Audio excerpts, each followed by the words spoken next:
Assalamu alaikum wa rahmatullahi wa barakatuhu. Today I'm going to talk to you about time, its value and its emphasis in the Quran and Hadith. So starting off with time, what is time? The ongoing sequence of events is referred to time. The past, the present, the future are all intertwined, connected. The second is the fundamental unit that we measure time with. Minutes, hours, days, weeks, months, and years are also included as the units to measure time with. We use clocks as the instruments to measure and keep track of time. So uniquely for humans, time pervades every experience, every environment, every action, while all life, all creation, everything, matter, particle, organism, and indeed all the matter exists in the time, is prisoner of time. And only, believe it or not, humans are the ones that struggle with it. Only us humans divide our experiences into past, present, and the future, or the before and after. Only us humans are the ones that remember long distant events. And then we have scientists, philosophers that agree and they define that time requires change.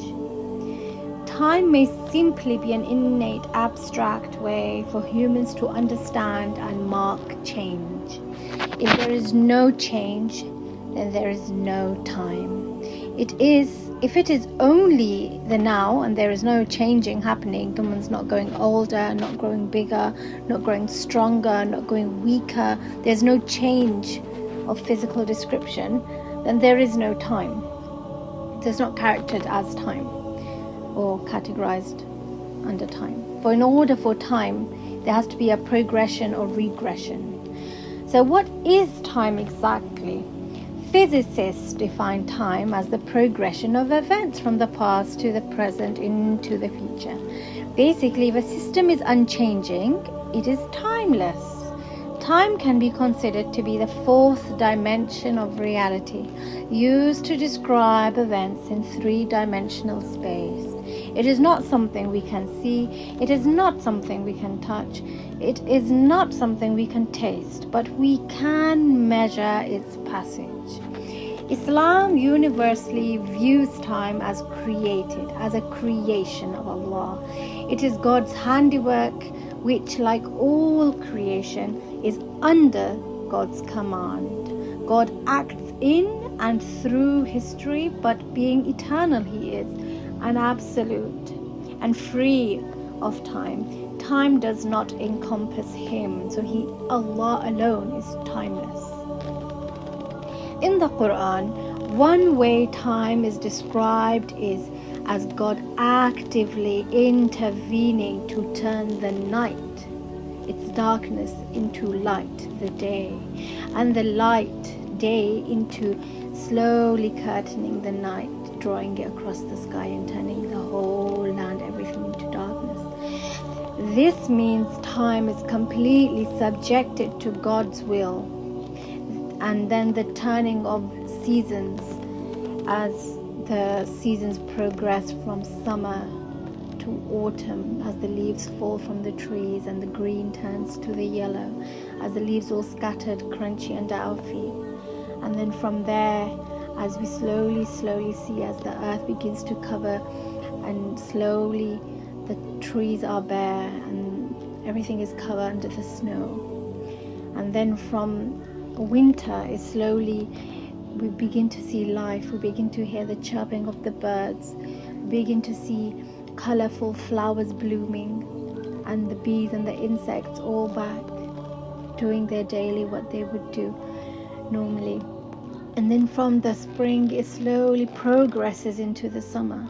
So just seeing around us progression in the seasons, in the day, the night, as we watch our children, our gardens flourish and bloom. All of this is a sign of that time is under the command of Allah, and time is completely subject to God's will. This idea is a contribution to the development of the doctrine of predestination and fate, taqdeer, in Islam. One specific hadith that speaks on the importance and value of time is اغتنم خمس قبل خمس. Take advantage of 5 matters before 5 other matters. Your youth before you become old, your health before you become sick, your wealth before you become poor, your free time before you become preoccupied and busy, and your life and just living before you are not living and you are dead. So we must value time. We must hold its significance, especially that the time we spend, it should be for the satisfaction and the pleasure and for the rida of Allah the Almighty. For our guidance and success, we must never waste time, and we must never abuse it. Everything we do in accordance with the Quran and in accordance with the Sunnah is an act of worship, and our ultimate goal is to make the time we have valuable and it be pleasing to the Almighty. Such worship must be done sincerely for the pleasure of Allah alone. They say that on the day of judgment, when the people and dwellers of paradise will look back to their actions and look back to the dunya, they will not have any regret for leaving the dunya and coming to being in the akhirah and Jannah, but for those moments they spent without the remembrance of Allah. So right now, you and I, we are all existing in this time. We have been given the chance, we have been given the opportunity to do something and make a change. We either are growing or we are progressing, or we are falling backwards, becoming weak, and we're worsening. You either grow.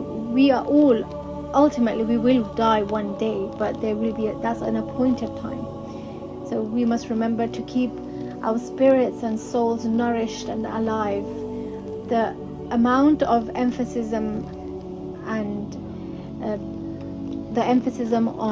taking care of the bodily nourishment, giving it a diet, taking care of it, going with fitness, everything is so much emphasized.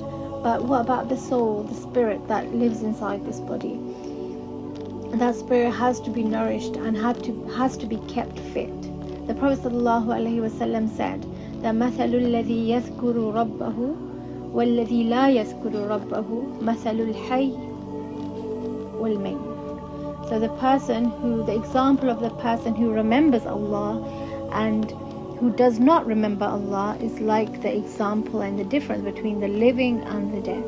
So it's so important that we keep our tongues moist and our hearts full of the remembrance of Allah, so we can be amongst the ones who are living and live our time and make it valuable so that Allah can be pleased with us. So I will end this short little reminder now, and hopefully Allah gives us all the ability to act upon all that I have said, myself first and all of us.